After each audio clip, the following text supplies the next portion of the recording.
If one marries If one marries a woman and does not find any token of virginity, she says, after you betrothed me, I was violated and your misfortune caused it. And the other one says, not so. It happened before I betrothed you and my acquisition was made in error. Rabbi Gamliel and Rabbi Eliezer say she is believed, but Rabbi Yeshua says she is not believed. Rather, it is presumed that she was a non-virgin before she was betrothed and that she misled him until she proves her claim. If she says, I was injured by a piece of wood, and he says, not so, but you were deflowered by a man, Rabbi Gamliel and Rabbi Eliezer say she is believed. Thank you. Rabbi Yeshua, however, says she is not believed. Rather, it is presumed that she has been deflowered by a man until she proves her claim. They saw a woman talking with someone in the street, and they said to her, what is the nature of this man? And she replied, he is so-and-so, and he is a Kohen. Rabbi Gamliel and Rabbi Eliezer said she is believed. Rabbi Yeshua, however, says she is not believed. Rather, it is presumed that she has been intimate with a Nisonite or with a Mamzer until she proves her claim. Okay. So the last Mishnah we just read was simply if she secluded herself, and now we're asking about her own whether she's allowed to marry a Kohen from now. Right. Now it gets worse. Aisam Oberis, an unmarried woman turns up pregnant. Amrullah, Mativa Shalu Barze. Okay, what's the yichus of this? Who's the father? Meish Ploni v'Kohenhu. She had an affair with a Kohen. Okay. Rabban Gamliel v'Rabbi Eliezer Omer Nemenis. Okay, I say fine. She says that the child is kosher, and we assume that the child is kosher. It's most likely that a Jewish girl would be consorting with other Jews. So fine. Rabbi Yeshua Omer Lo Mipiha Anu Chayim. No, how can we trust her? She's lost her cheskas kashrus again. Okay, as in the previous Mishnah, Rabbi Yeshua says she's lost her cheskas kashrus. Why do we believe that she's most Jewish girls would only consort with Jewish boys, but that's the ones who are being kosher. If she's already immoral enough to be sleeping around, then why do we trust her that she was with a Jew? Ela harei zo b'cheskas muberes lenasinu lamamzer. Oh, sorry, and it's worse. A non-Jew would actually have been better, as far as the child's Jewish lineage is concerned, because the child of a Jewish mother is a full Jew. Okay, but the problem is that the cheskas muberes lenasinu mamzer. It could be that she slept with a nasin or a mamzer, in which case the child is also a nasin or a mamzer. Okay, achitavi raya lidvareha. And she has to come and prove herself in that case. So according to Rabbi Yeshua, both the mother and the child are disqualified from Kohuna. And as a matter of fact, the concern of the child is that the child might even be a mamzer. So we've potentially got a suffix mamzer in the child over here, according to Rabbi Yeshua. Yeah. Amar Rabbi Yossi. So Rabbi Yossi comes and says there was a maaseh of that actually happened that was similar to the case above. The tinokes sheyarda limalos ma'im min ha'ayin. I don't think that tinokes. Not talking about a little baby, but it was a girl, a young girl who went down to the river to draw water, and while she was out there by herself, some passerby grabbed her and raped her. So now the question is, who's this passerby, and is this girl now passable lekahuna? Amar Rabbi Yochanan ben Nuri, im rov anshe ha'ir masim lekahuna, harei zot linaseh lekahuna. If most of the people who pass by there are kosher lekahuna, are not going to, then we can assume that whoever it was who raped her came from the majority. The baby could also be a mamzer also. Well, it could have been a mamzer, but and I'm not even sure that Rabbi Yeshua would argue in such a case, because here, actually no, it's not even that she's making a claim. She's not even making a claim. She says, I don't know who it was. Mm-hmm. Right? She has no idea who this guy was. Whereas in the previous cases, Rabbi Yeshua is saying she actually has a claim, but Rabbi Yeshua says we don't believe you because you violated your own cheskas kashrus. Right. Okay. and even if this girl gives birth from this illicit relationship over here in the case of the rape, when we don't know who the father is, we're going to presume that the child is kosher l'kuna even, because it's probable that it came from somebody who was kosher l'kuna.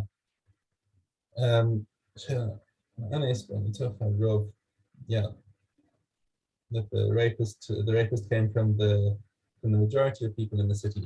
I think there's some discussion here in the Kahati. There it was market day, yeah, and lots of people came from the area, from out of the area. Mhm.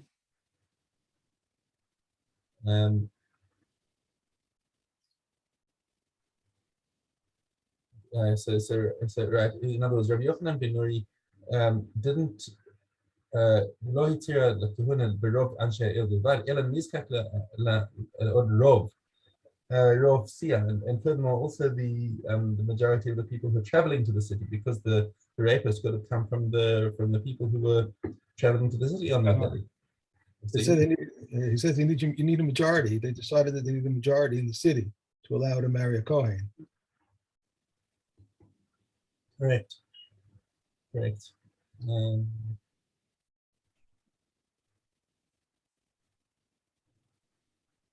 Okay.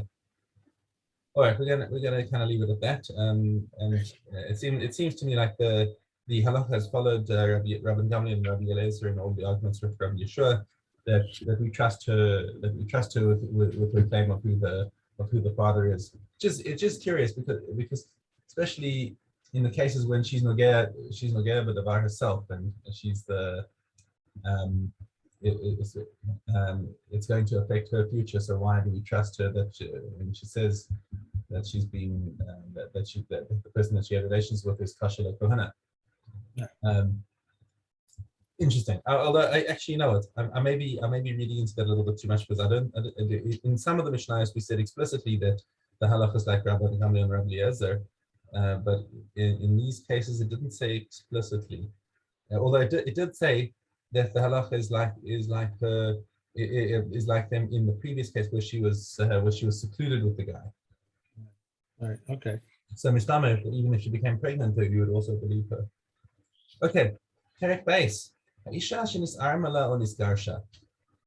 So here we have a woman who was widowed or divorced. Okay. And what happened was normally she'd just show her kesubah in court and say, okay, let's I want the money, please, either from the yorshim or from the husband who's divorced her. Okay. But the problem is that now she's lost her kesubah.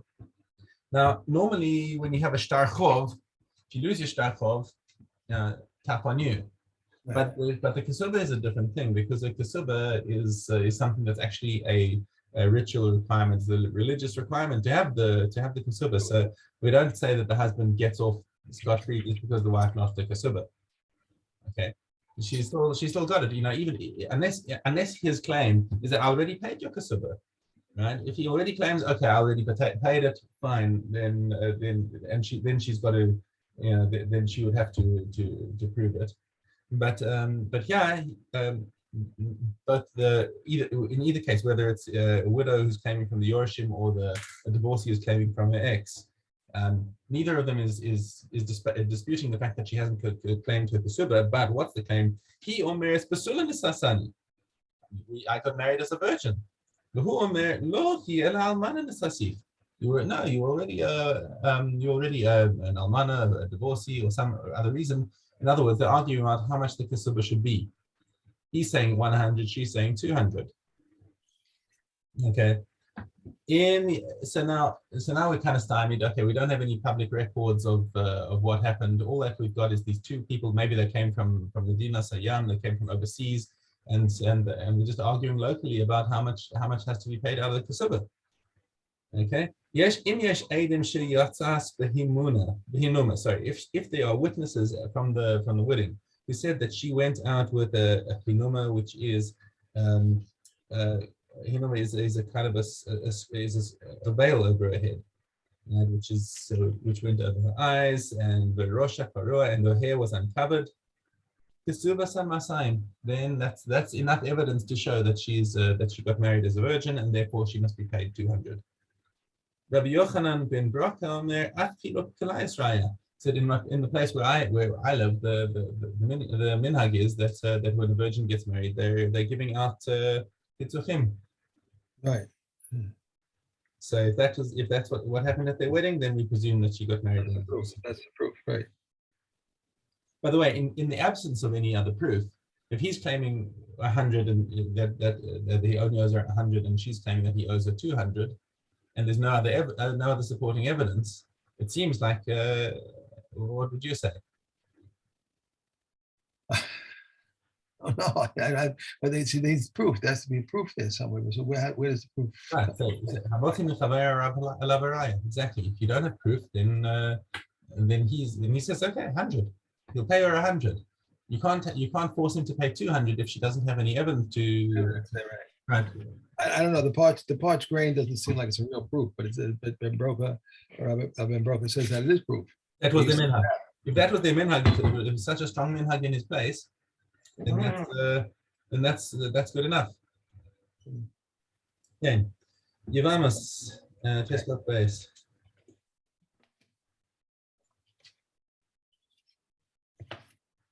Beis Hillel said, "We have not heard this tradition except in the case where she came from the harvest and from the same country as in the incident which occurred." Beis Shammai said to them, "It is the same whether she came from her harvesting grain or pickling olives or picking grapes or from one country to another." The Chachamim mentioned the harvest only in recounting the actual incident. Recounting the actual incident. Beis Hillel recanted and began to rule like Beis Shammai. I haven't seen so many, except for the ones that we've been doing, where Beis Hillel, agreed with Beis Shammai. In a lot of other ones, we don't have. There's a whole parak in Adios where we talk about that. Right, but I haven't seen the other ones that we've done. All the other ones, I don't see it so much. Once in a while we'll see it. But well, a couple of them are concentrated over here, right. and a couple of them in, of course, Oelos. Where that's right. Beis Shammai said she may marry and she receives a ketubah, but Beis Hillel says she may marry but she does not receive a ketubah. Beis Shammai said to them, "You permitted the grave ever offense, but you will not permit the less grave money offense." Beis Hillel replied, "We find that the brothers do not inherit the estate on her testimony." And Beis Shammai replied, "We can learn this from her ketubah document, in which he writes to her, 'If you marry another, you shall receive what is written to you.'" Beis Hillel recanted and began to rule like Beis Shammai. Everyone is believed to testify for her, except for her mother-in-law, her mother-in-law's daughter, her co-wife, her sister-in-law, her husband's daughter. Why is there a difference between testimony concerning a bill of divorce and testimony concerning death? Because the document is proof. If one witness said he died and she remarried, and then another came and said he did not die, she need not be discharged. If one witness said he died and two witnesses said he did not die, even if she remarried, she must be discharged. If two witnesses said he died and one said he did not die, even if she had not remarried, she may do so. Okay. Gimel Tes.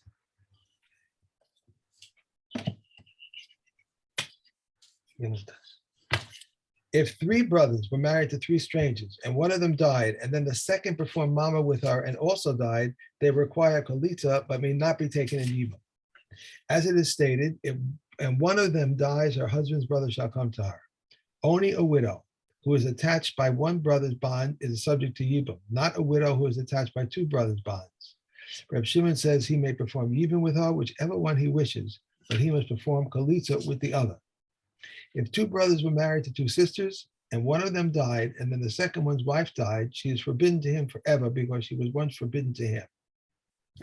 Two men who betrothed two women, but when they enter the bridal canopy, they confuse one with the other. They are obligated to bring a sin offering because of adultery. If they were brothers because of the prohibition against a brother's wife, if they were sisters because of the prohibition against a wife's sister, if they were menstruants because of the prohibition against a menstruant, we separate them for 3 months in case they are pregnant. But if they were minors incapable of childbirth, we restore them immediately. If they were the daughters of Kohanim, they're disqualified from eating truma.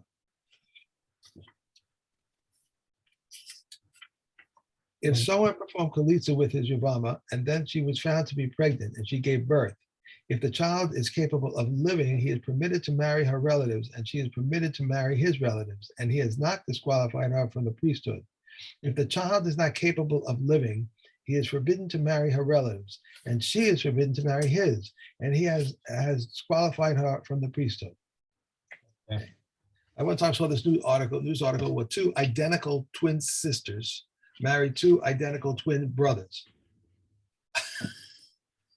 That's right? gonna be interesting. Yes. I was laughing so hard, I just could.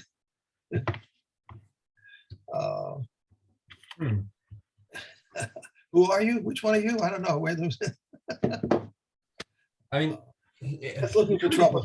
Presumably for them, it's a little easier because even identical twins have differences. Right. Which you get used to it. You can tell if you're living with a twin, you can tell who they are. But for external people, that's gonna drive them crazy. That's looking for trouble. That really is, If a pregnant woman smelled food or drink and requested it, Yes, that was yesterday. We're doing Vav now. Oh, I'm sorry. All right. If one was seized with bulmos, they feed him even forbidden foods until his vision is restored. If one was bitten by a mad dog, they may not feed him its liver lobe, but Reb Masa ben Karash permits. Reb Masa ben Karash also said if one has an ailment in his throat, they may drop medicine into his mouth on the Sabbath because there may be a danger to life, and every possible danger to life supersedes Sabbath. If a building collapsed on someone on Shabbos and it is uncertain whether he is there or not, or it is uncertain whether he is alive or dead, or it is uncertain whether he is heathen or a Jew, they must clear the heap of debris for him. If they found him alive, they must clear the rest of the debris for him, and if he's dead, they leave him there. A sin offering and a guilt offering for a definite sin provides atonement. Death or Yom Kippur provide atonement together with repentance. However, repentance alone atones for lesser transgressions, for positive commandments and negative commandments, but for the gravest sins, it suspends punishment until Yom Kippur comes and provides atonement. Okay. But on Shabbos, we're going to finish Yoma and move on to Sukkah. Okay, so we're going to go on to. We're finishing Yoma and going on to Sukkah, or? Yes, Sukkah, that's right. Sukkah's next. Trumos. Yeah, Dalit Ches. Rabbi Yeshua says, black figs and no white ones and no black ones, large fig cakes and no small ones, and small ones and no large ones, round ones are no rectangular ones, and rectangular ones are no round ones. Reb Eliezer forbids, but Rabbi Akiva says, if it is known what fell in, one does not annul the other, but if it is not known what fell in, one annuls the other. In which case, if there were 50 black figs and 50 white ones, if a black one fell in, the black ones are forbidden and the white ones are permitted. If a white one fell in, the white ones are forbidden and the black ones are permitted. If it is not known which fell in, one annuls the other, and this Rebbe Eliezer is stringent and Rebbe Yeshua is lenient. But in this, Rebbe Eliezer is lenient and Rebbe Yeshua is stringent. If one presses a liter of dry figs into his mouth of a jar and he does not know into which, Rebbe Eliezer says they are regarded as if they were separated, and those below annul those above. Rebbe Yeshua says they do not annul unless there are 100 jars. Okay. Okay, Oleos. Okay, Zion.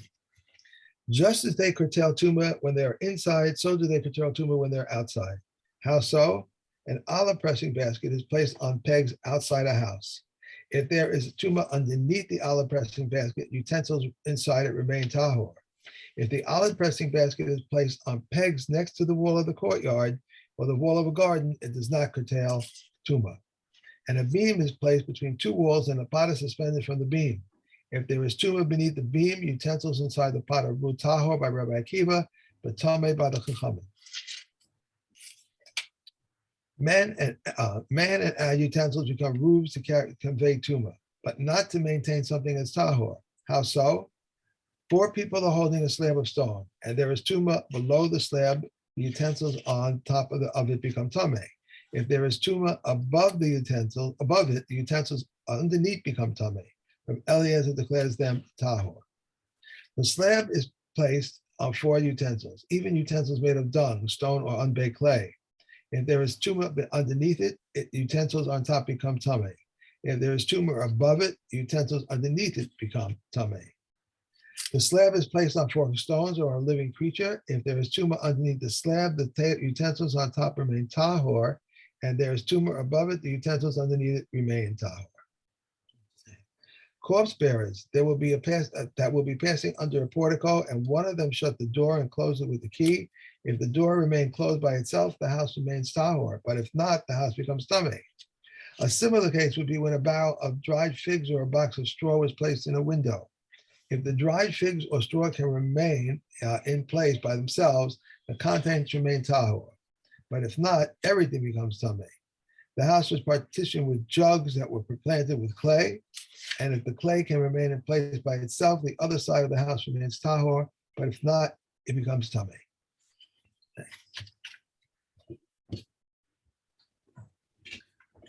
I hear my wife fighting with the cat.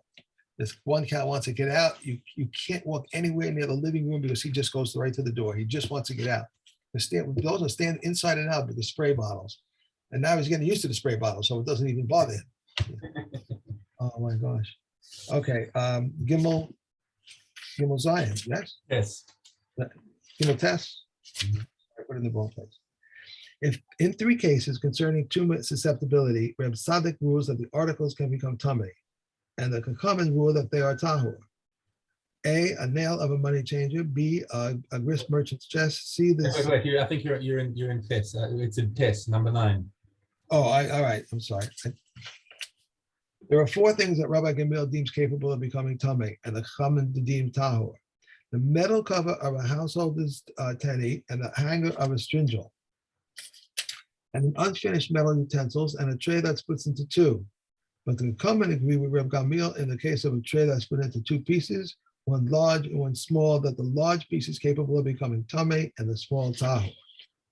In 3 matters, Rabbi Gamliel rules stringently in accordance with Beit Shammai. Aleph, one may not insulate hot water on Yom Tov for the Sabbath. Beit, one may not straighten a candlestick on Yom Tov. And Gimel, one may not bake thick loaves of bread on Yom Tov, only wafers. Rabbi Gamliel said, in all the days of my father's household, they would never bake thick loaves of bread on Yom Tov, only wafers. The Kakaman who disagreed with Rabbi Gamliel said to him, and what will we do with your father's household? They were stringent upon themselves, but they ruled leniently for the people of Israel, allowing them to bake thick loaves of bread and even cold baked bread on Yom Tov. Okay. He also ruled leniently in 3 cases. One may sweep between the couches on the Sabbath and Yom Tov, and one may put incense on burning coals on Yom Tov, and one may prepare, that is, roast a young goat with its entrails alongside it on Pesach nights. But the Kakaman prohibit these 3 acts. Okay. Sure. Okay. You going running? No, unfortunately, at gym I've pulled a muscle or something, so my legs are not up to. And besides, it's too hot today. Well, tomorrow it's supposed to be very hot tomorrow. I think 90. I think something. I think 90. They said. My kids want to